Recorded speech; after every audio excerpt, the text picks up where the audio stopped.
mais perto. Ok. Então, primeiramente, agradecer o convite, né? É um desafio estar no meio dos colegas que são da área de ciências políticas e alguém da informática falar. Embora o Vitor parecia um informática aqui, ficou só explicando o algoritmo, etc., machine learning e tal, que eu vi dele, eu digo, puxa, eu acho que... E eu vou falar ao contrário, eu vou tentar, porque me convidaram aqui, na verdade, por que me convidou? Por que o Zé me convidou? Porque eu tenho uma cooperação internacional muito forte dentro da universidade, né? Então, ao longo do tempo, diversas ações, tanto com a Europa, com a França, né, com a Alemanha, com a Espanha e com os Estados Unidos, né? Então, diversos projetos conjuntos e alunos que foram estudar, fazer cotutela, né? Então eu tenho tanto alunos que fizeram doutorado em cotutela como alunos da graduação que participaram de duplo diploma. Talvez vocês já ouviram falar, são alunos que ficam um tempo lá e ganham um diploma também de lá, né? Então ganham duplo diploma daqui, né, da nossa universidade e da universidade de lá e tal. Bom, mas eu, dentro desse contexto de relações internacionais, tentei olhar um pouquinho a situação do Brasil, sem fazer uma análise que nem o Vitor fez, das ações de cada candidato, como é que se posiciona e tal, olhando só o Brasil como o Brasil e os horizontes que eu enxergo do Brasil. Claro que de uma ótica não de um expert e tal, mas pelo menos tentando ver onde que nós sentimos as maiores preocupações. Então, eu vou ver se está funcionando o avanço. Está funcionando, perfeito. Então, seguinte, primeiramente, onde é que está o Brasil? Como é que tu situa o Brasil? Bom, tem vários indicadores e tal. Sem dúvida que um dos pontos nevrálgicos da cooperação internacional passa pela economia, né? Não vamos deixar de esconder isso. Por que eu quero cooperar e tal? Bom, eu quero trocar mercadoria, eu quero comprar, eu preciso de importação, me falta trigo, eu tenho que importar o trigo, eu tenho que compensar isso exportando coisa. E aí a gente vê a posição do Brasil em cima de diversos indicadores diferentes, né? Como vocês veem, a lista do Banco Mundial, das Nações Unidas, do Fundo Monetário, do FMI e tudo, onde a gente vê que o Brasil até não está mal, né, na letra, como se diz, né? Então, a gente vê que ele vai do 9º ao 7º lugar, dependendo de qual os indicadores, a metodologia e tal, mas que de certa forma, um alento a gente fica olhando e dizendo, poxa vida, o Brasil até que está indo.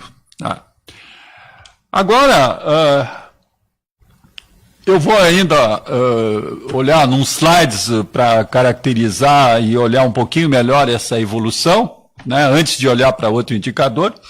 E a gente vê que o crescimento que houve ao longo do tempo, né, funciona isso aqui? Funciona mais ou menos, né? Aqui atrás. Tá aqui. Tá aqui. Tá bom. Então, a gente pode olhar daqui um crescimento, né, com alguns sobressaltos aí, mas ao longo do tempo, o Brasil, de uma maneira geral, conseguiu exportar mais. Isso aí está em bilhões, né, de dólares de exportação, tá? E no próximo slide, né, nós vemos quais são os principais países com o qual o nosso país se relaciona.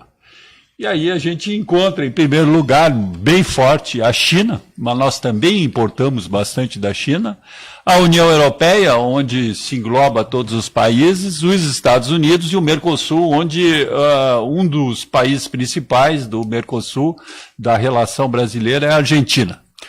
Por isso que a atual situação difícil da economia argentina está nos afetando, ou está afetando o setor produtivo brasileiro, as empresas e indústrias brasileiras, que estão começando a ter dificuldade de exportar, e vocês sabem muito bem, devem ver, que a Argentina é um dos grandes né, países para o Brasil do ponto de vista exportação.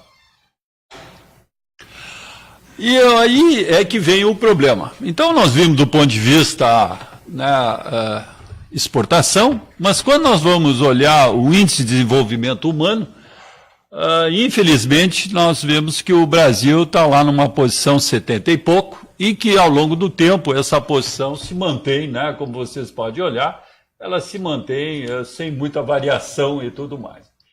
E isso é um indicador, né, da ONU, né, de um órgão, digamos, em princípio, acima de partidarismos, tentando verificar a posição. E aí nós estamos no meio. Bom, estamos no meio aqui, onde a gente vê alguns países até que nós não conhecemos muito, tal como a Azerbaijão, a Granada, a Bósnia e tudo. Quem está perto de nós é o México aqui, e tal. Então, o que se observa é que verdadeiramente existe uma dicotomia muito grande entre a posição econômica de exportação e a realidade social dentro do nosso país, que deve ser atacada, independente de quem for, né, o próximo governo, deve-se tentar trabalhar isso de uma maneira muito forte e tal, né? Não preciso mencionar,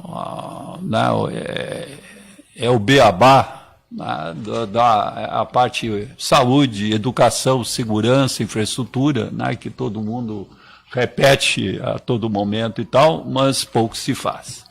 Se nós olharmos a parte de exportação e importação, o que nós vemos? Aqui algo que preocupa um pouquinho, né? A gente exporta muito, né, semente, minério, combustível, e aí vem veículos. Bom, graças a Deus nós exportamos um pouco de veículos, mas é carne. Se vocês olharem, a maioria disso é produtos sem nenhum valor agregado, né? Nós estamos exportando a semente, estamos exportando, o que não é muito bom, né? O que não é muito bom. Por quê? Porque nós estamos exportando no valor mais baixo que pode ter e, portanto, rentabilizando muito pouco para o nosso país. Quer dizer, nós estamos entregando minério, né? Por que nós não estamos exportando já o minério tratado, aço, por exemplo, né, e tal? Que seria, não que a gente não faça um pouco, mas aí a gente vê a nossa fragilidade, né? Enquanto nós estamos comprando máquina, reatores, veículos químicos e tal, e, bom, o combustível vai e vem aqui, etc. mais, né? Então, de novo, qualquer que for o governo, eu acho que tem que trabalhar isso aí um pouco, né? Nós temos alguns casos, né, mas são poucos, são pequenos, né? Por exemplo, a gente pode utilizar, né, a parte da aviação, onde a Embraer, isso é algo ótimo, né? A Embraer está produzindo aviões, quer dizer, isso é o topo, né, da parte de valor agregado e tudo mais, é uma honra para o nosso país e tal, mas ultimamente a Embraer está tendo que se associar e tudo mais, a Boeing para sobreviver, o que deixa um pouquinho preocupado, né, o que isso quer dizer lá no final da reta, do que vai se tornar a nossa Embraer e tudo. Não. Vamos adiante, então. Então, a gente verifica que um dos problemas do nosso país é exatamente estar exportando insumos básicos, né? Deveríamos melhorar. Tem alguns pontos lá que é automóveis, porque efetivamente existe uma história de exportar e as grandes montadoras estão aqui, então há um jogo de exportar. A gente sabe muito bem que, por exemplo, o Brasil exporta para a Argentina, mas a Argentina exporta para o Brasil, né? Então há um jogo de vai carro para cá e volta carro para cá. Vamos adiante. Tá. Bom, como é a minha área, a informática, né, eu achei interessante dar uma olhada um pouco na situação da informática no quadro internacional, né? Estamos aqui num painel internacional. E aí se chega a um ponto de interrogação que é um pouquinho preocupante, ou não sei, faz parte da evolução, é que é o seguinte, né, nossas universidades e centros de pesquisas lá apresentam um bom indicador de cooperação, de produtividade, quer dizer, nós fazemos muito bem paper, né, somos bons em paper e tal, para cima e para baixo e tal. Mas nós temos um grande problema, né? Isso não são palavras minhas, né? Se algum de vocês deve ter ouvido e conhecer o Jorge Guimarães, inclusive é professor daqui e tal, que foi diretor da CAPES durante 10 anos, ele exatamente falava isso, né? Quer dizer, a grande preocupação era nós produzimos artigos com facilidade, mas nós não conseguimos transformar esse conhecimento em resultados para o setor produtivo. Tá? Então, o que quer dizer isso aí? E a comparação é conhecida. A comparação que se usa e que, ao longo do tempo, provavelmente muitos de vocês ouviram, é com a Coreia. A Coreia e o Brasil, lá nos anos 50, eram quase iguais do ponto de vista da produção, né, de conhecimento e tal. Só que hoje a Coreia, no caso a Coreia do Sul, é uma potência, tá? A gente vê, né, com carros, a Samsung, né, diversas marcas, navios e tudo, e nós não temos o mesmo. E aí fica a pergunta, por que lá houve condições de transformar esse conhecimento em produção e por que nós não conseguimos, ou conseguimos bem menos do que lá?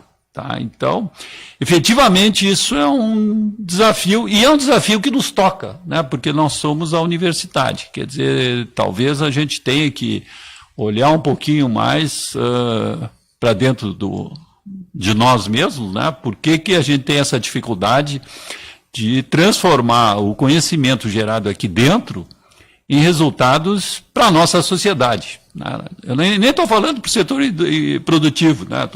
Mas não, obviamente que passa pelas indústrias e tudo, mas a gente tem que transformar isso aí para beneficiar a sociedade como um todo e tal. De novo, existem casos pontuais, há pouco falamos da Embraer. Um outro caso pontual que também é de reconhecimento é a Embrapa. Quer dizer, a Embrapa conseguiu gerar a semente, ver a força do Brasil. Quer dizer, hoje, e isso vai aparecer nos slides adiante meus, o Brasil é muito forte em agronegócio. Eu diria que a grande força. A prova é que atualmente a nossa economia do país está com grandes dificuldades, combalida e tal. Onde é que está ainda funcionando? O agronegócio. Quer dizer, a gente vê que o interior está até que indo por causa do agronegócio, enquanto que as capitais e tudo mais, ou as cidades mais perto das indústrias, ainda estão sofrendo e tal, né? Então, voltando à Embrapa, a grande virtude da Embrapa foi exatamente desenvolver as sementes, né, adequadas para o nosso país. Então, importar uma semente não é o bom caminho, né? Não adianta importar uma semente europeia, uma semente dos Estados Unidos, sem que ela esteja adaptada. E a grande virtude da Embrapa foi desenvolver sementes para o cerrado brasileiro. E aí foi essa explosão da nossa agricultura, né, claro que com os prós e contras de desmatamento, etc. Mais, podemos até discutir isso. Mas olha lá, sem dúvida o Brasil é um grande produtor, né, exporta carne, exporta aves, exporta grãos, né, e tal, cevada e tudo, e isso é um ponto importante no desenvolvimento. Mas, de novo, são produtos básicos com muito pouco valor agregado, né, e tal, né? Por exemplo, a soja podia exportar o óleo de soja, mas em geral é a própria semente e tal, né? Bom, então, voltando à informática, né? Então, no caso da informática, que é a minha área, né, que é um valor agregado, exatamente, informática é conhecimento, né? Não que nós não temos capacidade. Qual é a minha visão como professor de informática? Eu acho nossos alunos muito bons. Tá? E não deve grande coisa aos outros. Prova é, né, que vários dos meus alunos estão espalhados aí pelo mundo. Eu tenho alunos desde a Suíça, Estados Unidos, Itália, França, etc., mais e tal.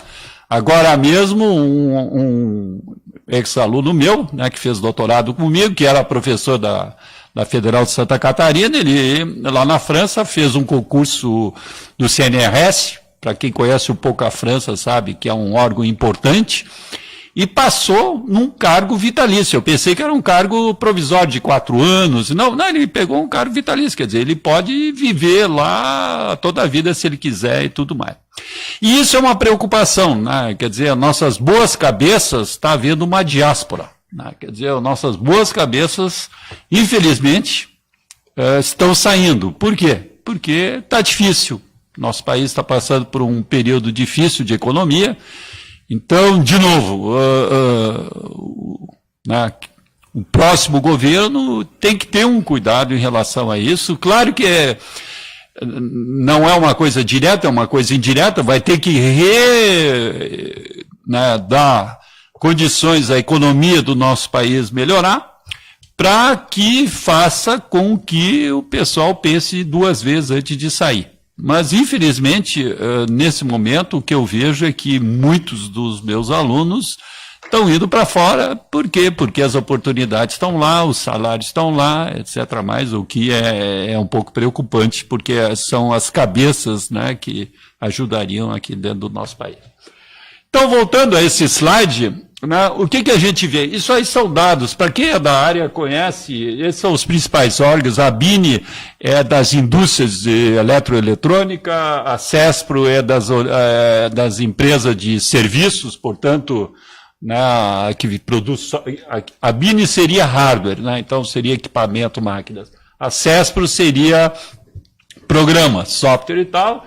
E a ABS é uma que junta um pouquinho tudo ali e tal. Então, tem nos relatórios deles, eles mostram que a produção no Brasil beira 90 bilhões, até o que é uma coisa boa, mostra que efetivamente a área de informática está num crescente e tal, né? Portanto, estão produzindo os equipamentos, estão produzindo.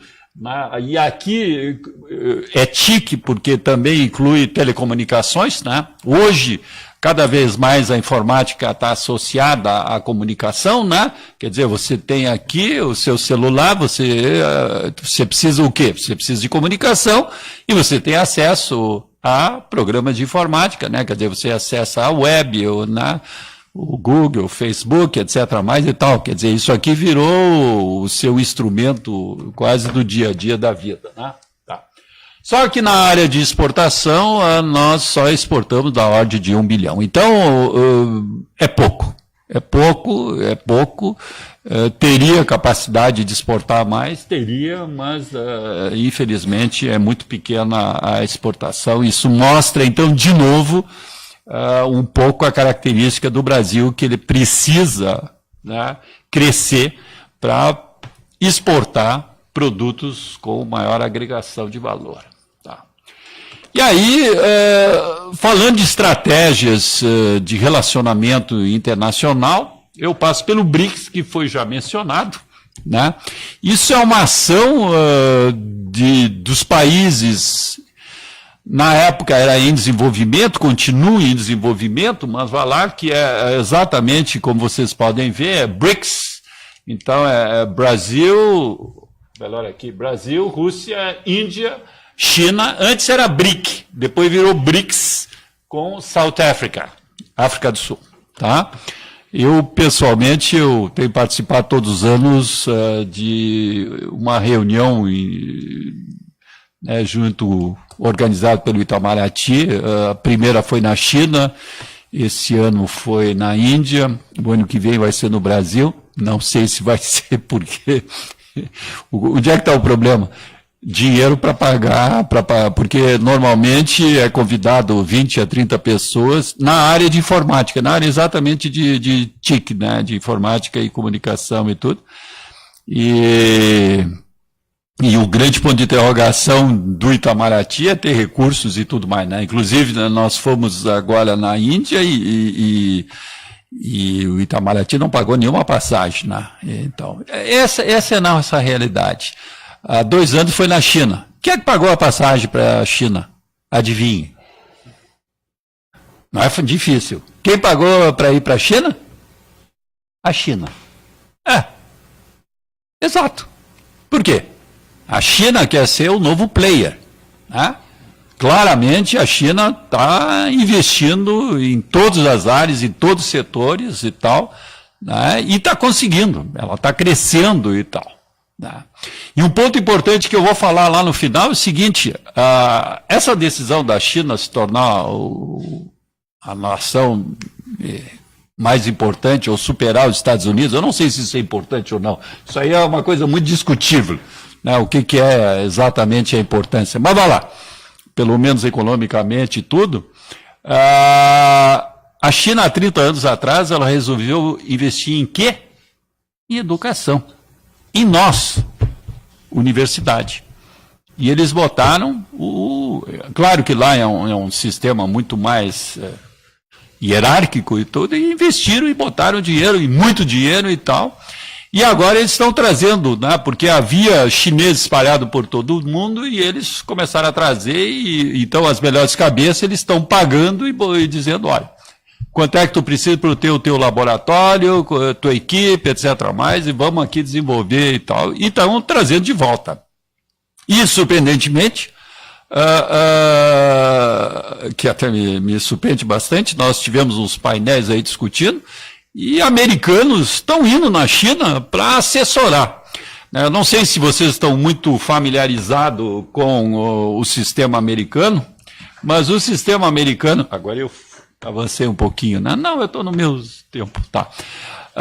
O sistema americano de universidade, tu tem 10 meses de salário, mais ou menos, e 2 meses tu tem que te virar. Né, tu tem que conseguir tudo mais. Então, o que eles estão fazendo? Eles estão indo na China dar assessoria. Então, era um professor reconhecido, muito, e ele vai todos os anos na China, ele passa 1 mês lá, muito bem pago, regiamente, e vai lá para fazer uma análise do avanço, criticando o sistema e tudo mais e tal e tal.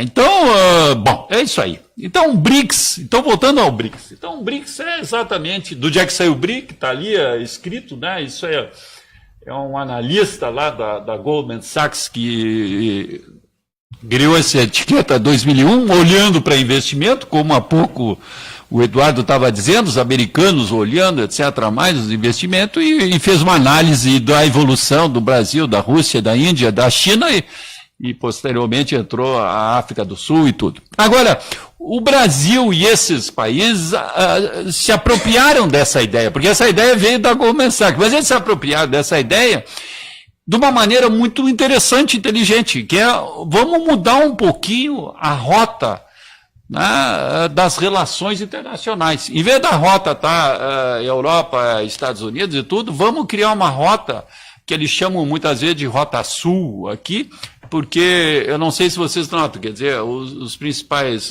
estão lá em cima. Claro, alguém vai dizer, não, mas a Rússia também está, a China também, a Índia está quase descendo aqui, bom, ok. Mas é uma rota diferente, né, de relação, tanto econômica como cultural e científica e tudo. Tá? Então, o BRICS é uma ação muito interessante, né? O problema é que por trás disso, para funcionar, tem que ter ações. E as ações são muito pequenas. Tá? Então, houve algumas ações, mas muito incipientes, eu acho. Estavam criando um banco dos BRICS e tudo, mas o problema é o seguinte, quem é que tem dinheiro? A China. Né? A Rússia também tem problema de economia. Brasil está com problema. A África do Sul não está muito melhor e é pequeno e tal. E a Índia é um país crescendo muito rapidamente, mas ele tem problemas internos muito grandes. A China também tem. Quer dizer, então, mas a Índia é mais complicado ainda. Então, ainda tem grandes dificuldades para se montar uma relação estável. Bom, vamos para os finalmente aí. Então, mundialização. Tá? Então, uma coisa que eu queria colocar, né, quando a gente fala internacional, tá, mas hoje em dia, bom, então se fala da mundialização, que é exatamente a política, a economia, cultural, tal, então as relações e tudo mais. Mas quando a gente hoje olha, hoje em dia não existe mais fronteiras. Esse que é uma coisa que eu acho que vocês, os grandes pensadores aí da parte ciências políticas, deveriam olhar, né? Eu acho que está havendo uma mudança muito forte. Os estados e os países estão sofrendo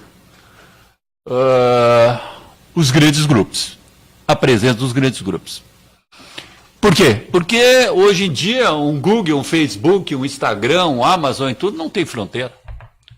Eu podia acrescentar o chinês, o... Não, o Baidu.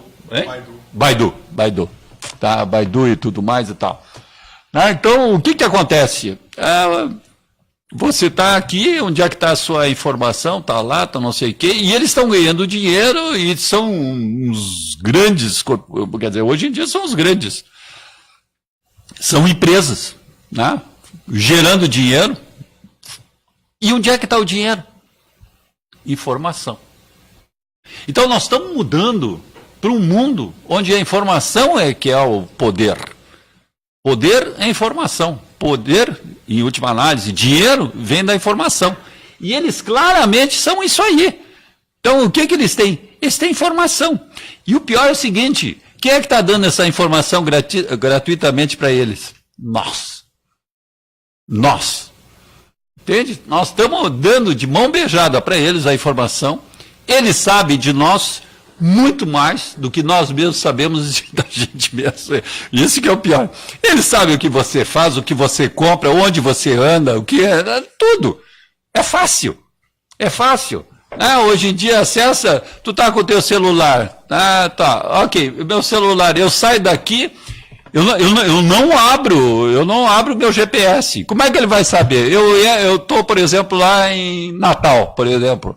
Tá, em Natal. Eu entro no Wi-Fi do hotel, pronto, ele já sabe onde é que eu estou. Eu não abri meu GPS, eu não disse para ele, eu não disse lá, nem tudo, e ele já sabe. Etc. Então, isso aí é uma coisa muito preocupante. É muito preocupante. Eu, pessoalmente, tenho preocupação em relação à evolução disso aí. E há pouco nós estávamos falando de cibernética e tudo mais e tudo. Então, isso aí bom. Ok? Mas isso é um problema. Não sei se vocês têm acompanhado. A Europa está tentando se defender, está tentando criar... O que está acontecendo? Porque essas grandes empresas, elas quase não pagam impostos.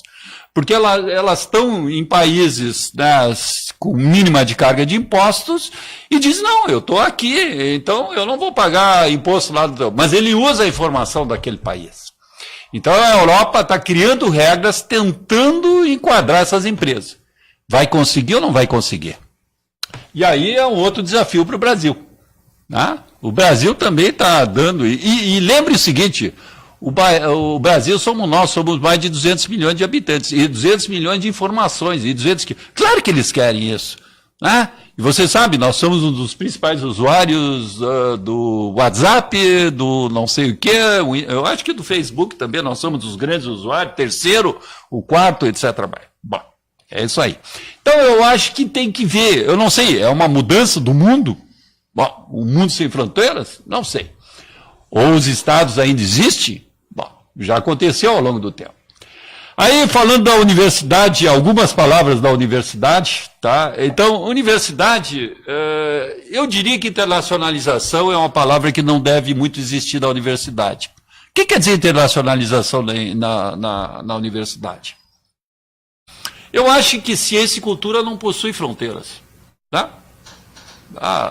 O que existe, eu botei ali, é qualidade. Quer dizer, se tu tem uma coisa boa, bom, ela é boa e acabou. Dizer, não, ela é internacional, não é internacional. Então, eu não sei. Os países até precisa da internacionalização por causa de exportação, barreiras e tudo. Mas o conhecimento, claro, nós podemos botar barreiras de propriedade, de patente, etc. mais e tal. Ok, porque isso implica em dinheiro. Mas eu não sei, é uma coisa a ser discutida e tal. Eu tenho defendido, né? Alguns indicadores do passado diziam, esse é um artigo internacional, esse é um artigo nacional. Puxa vida, eu acho horrível isso aí. E ainda existe isso. Eu conheço comitês da área da CAPES que diz, não, artigo internacional e nacional. Pô, peraí, isso aí tu está dizendo que o nacional então não presta? Eu acho que tem artigo bom e artigo não bom. Pronto, acabou. Se ele está publicado lá fora, aqui dentro, não, o que interessa é a qualidade dele e PT saudações. Ok. Rápido comentário dos desafios das nossas universidades, então, em cima de internacionalismo, isso já é no chão, pé no chão, tá? Então, o que a gente vê? As nossas universidades nos últimos 10 anos, 20, 15 anos e tal, cresceram internacionais, se foram obrigadas. Na verdade, fomos nós, os professores, que meio que forçamos as universidades a se mexer, tá? Permitindo esse intercâmbio, né? Então, a gente tem hoje intercâmbio, como eu comentei há pouco, de cotutela, dupla diplomação e tudo. Mas eu me lembro, porque eu fui um dos que, não eu primeiro, mas participei dos primeiros a tentar fazer essa dupla. E aí nós tivemos que passar pela reitoria, pelo conselho, etc., mais pela comissão de pesquisa, comissão de pós-graduação, para criar os regramentos, etc., mais para poder existir isso aí.